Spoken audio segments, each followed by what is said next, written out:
रोज की तरह उस दिन भी नवीन अपने वही पुराने स्कूटर को किक मार कर चालू करने की कोशिश कर रहा होता है। इस कबाड़ स्कूटर से मैं तंग आ गया हूँ। एक तो पेट्रोल इतना महंगा हो गया है, कभी कभी मन करता है कि कोई घोड़ा या गधा ही ले लूं रोज आने जाने के लिए। ना रोज किक मारने की झंझट और ना पेट्रोल का खर्चा। तभी स्कूटर स्टार्ट हो जाता है और नवीन ऑफिस के लिए निकल जाता है। शाम को ऑफिस से आते टाइम रास्ते में उसका एक दोस्त मिल जाता है। अरे दोस्त, बड़े दिनों बाद मिले, क्या हाल चाल है? बस ठीक हूँ, तुम सुनाओ क्या चल रहा है आजकल? अरे दोस्त, घुड़सवारी का एक कंपटीशन होने वाला है 2 हफ्ते बाद, तो मैंने भी भाग लिया है उसमें। अब बस एक अच्छा सा घोड़ा लेना है। बातें करते करते वे लोग अपने अपने घर चले जाते हैं। अगले दिन राजू अस्तबल जाता है। अरे भैया, ये घोड़ा कितने में दोगे? मुझे घुड़सवारी प्रतियोगिता के लिए एक अच्छा से अच्छा घोड़ा चाहिए। तू और घुड़सवारी?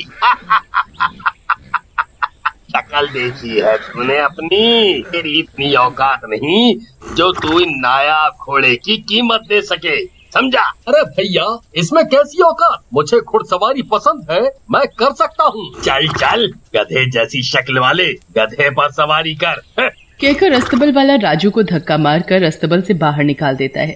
अब मैं गरीब हूँ तो इसका मतलब ये तो नहीं कि मैं कुछ भी कर नहीं सकता। माना कि मैं पैदाइशी रईस नहीं हूँ, तो क्या मैं घुड़सवारी नहीं कर सकता? ऐसा किसने नियम बनाया है कि सिर्फ अमीर लोग ही घुड़सवारी का शौक रख सकते हैं? अब मैं कैसे कंपटीशन में भाग लूंगा? परेशान राजू सोचते सोचते और खुद से बात करते करते जंगल में चलता ही जा रहा था कि उसकी नजर एक गधे पर पड़ती है।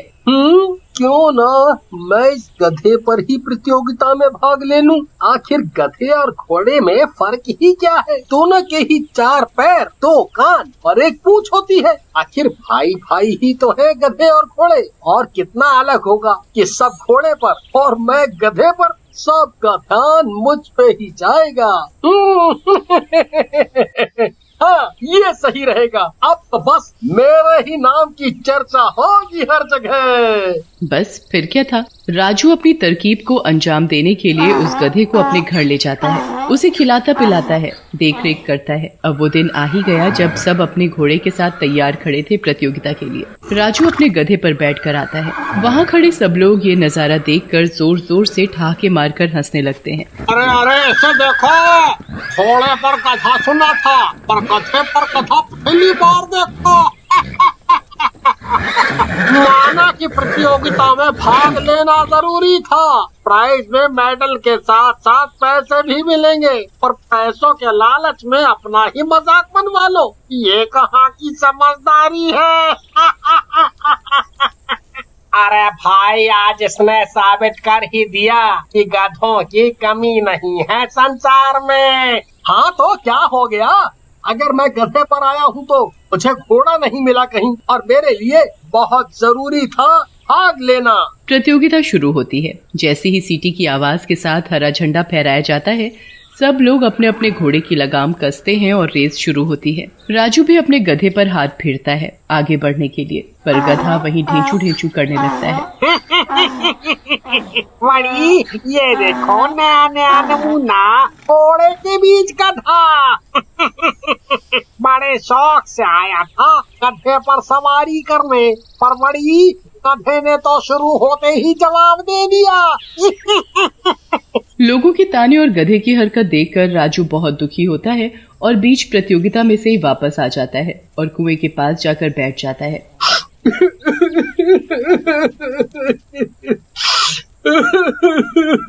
मैं क्या करूं?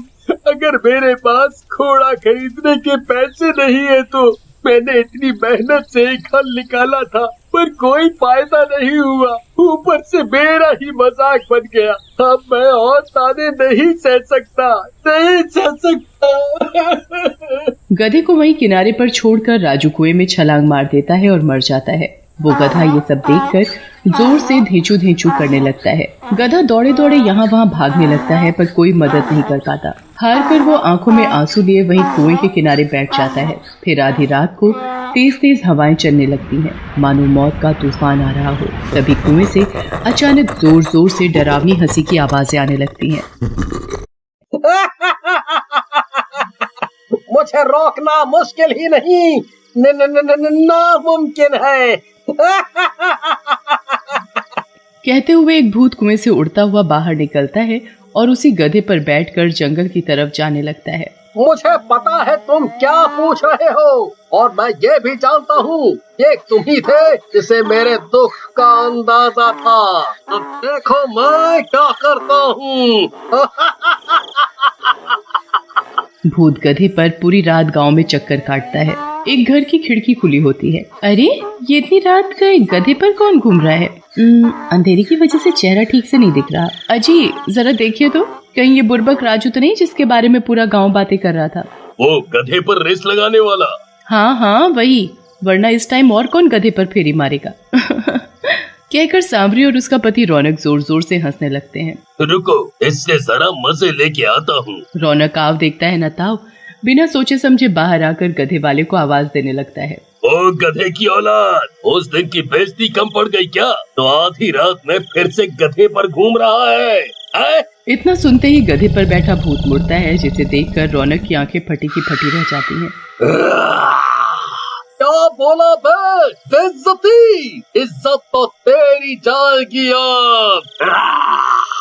जैसे ही रौनक भूत देखता है, उल्टे पांव भागने की कोशिश करता है। अरे बाप रे, मर गया रे। मैं तो इसे नालायक राजू समझ रहा था, पर ये तो भूत है। आजकल के भूत ऐसे भी होते हैं क्या, जो गधे को सवारी बनाते हैं? भाग बेटा भाग। रौनक आगे बढ़ने की कोशिश करता है, पर भूत उसे पीछे खींचने लगता है और उसे गधे की पूंछ से बांधकर घसीटता हुआ पूरे गांव का चक्कर काटता है। अरे गधे वाले भूत जी, अरे मुझे माफ कर दो। अरे मेरी जबान फिसल गई, मेरे मुंह से निकल गई ऐसी बात। आए, मेरी जबान टूट के गिर पड़े।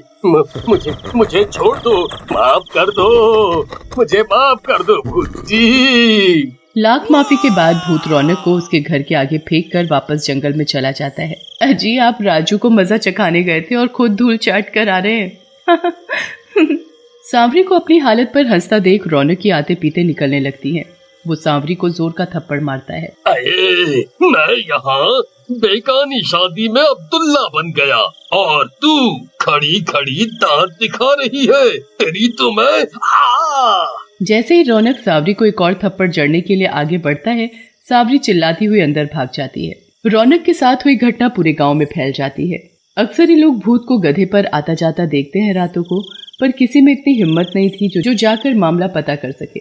यहाँ जो भी गधे पर सवारी करने पर मजाक बना था, भूत उसको उसी रात सबक सिखाता। कुछ दिन बीत जाते हैं। एक शाम चीनू और नवीन बाजार जाते हैं कुछ खरीदारी करने, पर रास्ते में ही उनका स्कूटर बंद पड़ जाता है। हाय हाय, इस खटारा को बेच क्यों नहीं देते? चुप कर करमचली, बोल तो ऐसे रही है जैसे तेरे बाप ने 4 पहिए की गाड़ी दे दी हो दहेज में। मेरे बाप को मत लाओ बीच में, और इस कबाड़ से अच्छा है गधा ही ले लो तुम भी। चीनू गुस्से में रिश्ता पकड़ती है और घर आ जाती है। तभी नवीन को एक आवाज सुनाई देती है। ये लो मेरा गधा, और गधे पर घर चले जाओ। नवीन यहाँ वहाँ देखता है, और जो देखता है मानो उसकी किडनियां मुंह से बाहर निकल आई हो। भूत भूत भूत, गधे वाला भूत। अरे नवीन, डरो मत, मैं तुम्हारा दोस्त हूँ। क्या? मैंने भूतों से कब दोस्ती की? भागो भागो भूत भूत। नवीन स्कूटर वहीं छोड़ भागने लगता है। तभी भूत उसके आगे गधे के साथ फिर से प्रकट हो जाता है। नवीन, मैं हूँ राजू, डर मत मुझसे। राजू का नाम सुनकर नवीन एक पल को रुकता है और पूछने लगता है, क्या मजाक कर रहे हो? मेरा दोस्त राजू इस प्रतियोगिता के बाद ही कहीं चला गया था, और तुम भूत हो। तुम राजू कैसे हो सकते हो? भूत फिर उसे सारी घटना बताता है। बहुत बुरा हुआ तुम्हारे साथ। ये समाज दूसरों की दिक्कत, मजबूरी जाने बिना ही उनका मजाक बनाने लगता है। मैं कुछ करना चाहता हूँ तुम्हारे लिए। अब कुछ भी करने से क्या होगा। देखो दोस्त, मैं तुम्हारी जिंदगी तो वापस नहीं ला सकता, पर तुम्हारी खोई हुई इज्जत तुम्हें दिलाने की कोशिश जरूर करना चाहता हूँ। अगले दिन नवीन अखबार में राजू के साथ हुई घटना छपवाता है, जिसे पढ़कर सारे गांव वालों को पछतावा होता है और वो सारे मिलकर कुएं से राजू की लाश निकालते हैं और उसका देह का संस्कार करके उससे माफी मांगते हैं।